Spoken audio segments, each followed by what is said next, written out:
this is Bob Watts. I'm an old All Saintser from a long time ago. Actually, we started going to All Saints about '94 when Carly was born. Did youth work there. Left about 2001 to go do full-time mission work, taking our two young daughters, Carly and Katie, with us. Had three more babies, came back in 2011, 2010. And it was All Saints folks that put us up and helped us while I tried to find work and kind of get assimilated back into society. And I am so grateful for that. All Saints has always been there to support, and God's people have been so great to us. As many of you may or may not know, it's also been All Saints that's done a lot of supporting since I first was diagnosed with cancer a little more than a year ago, February of last year actually. Here it is Sunday. You guys are going to be seeing this in about an hour or so. That's how late I'm doing this. From Colonial Beach. I don't know if you can see the water back there, but anyway, this is where we live now. I was able to get a job as a firefighter again, which is what I did previously before going to the mission field. And at the age of 52, I got on with King George.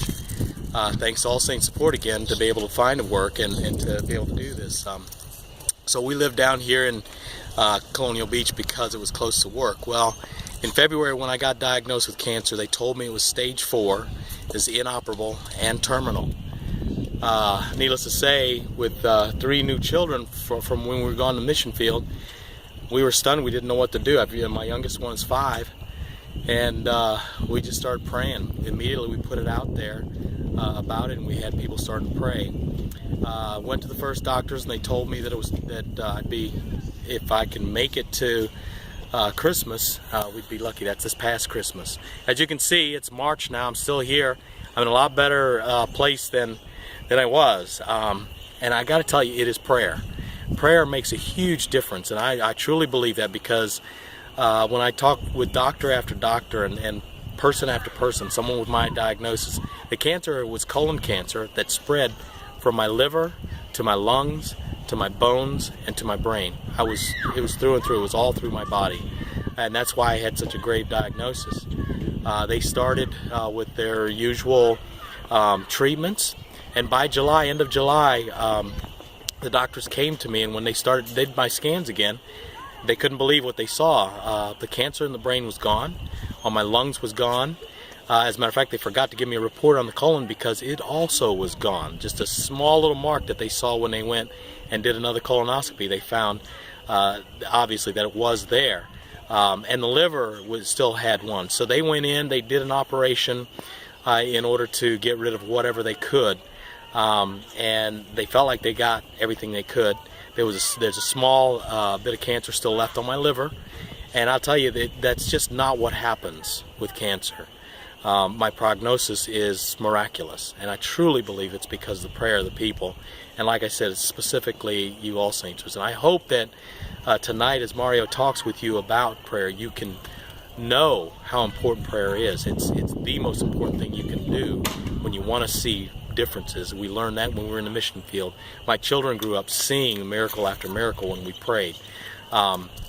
And I believe the fact that we're blessed and that I'm still going, even though we have this stubborn little bit of cancer left in the liver, it's just a matter of time as they continue. If God allows, it will also disappear. If He wants that to stay there as I continue to testify to His glory, then so be it. That'll be fine. Right now, it's not growing any. It's not shrinking either. My numbers are up, which means it's probably active cancer, but it's not spread anywhere else either.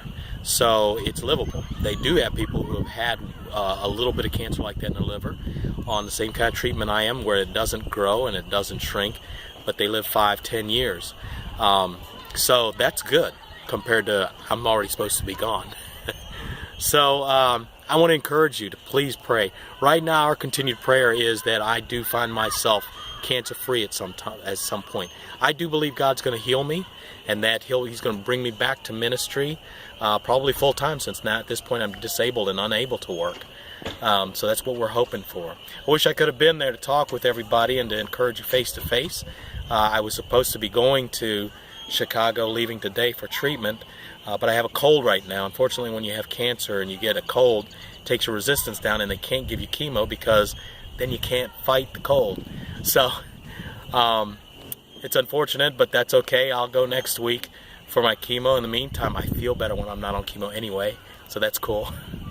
But thanks for the opportunity, and certainly please continue to pray. I ask that you pray for complete healing for me, and also issues with insurance and coverage, because that's getting ready to lapse, and at this point we don't know what God's going to do, whether I'll be able to continue treatment where we are, where they've done a great job, or if I find myself without insurance, and we don't know what will happen then. So those are some issues that we battle, but we know it's in God's hands and we trust Him for it.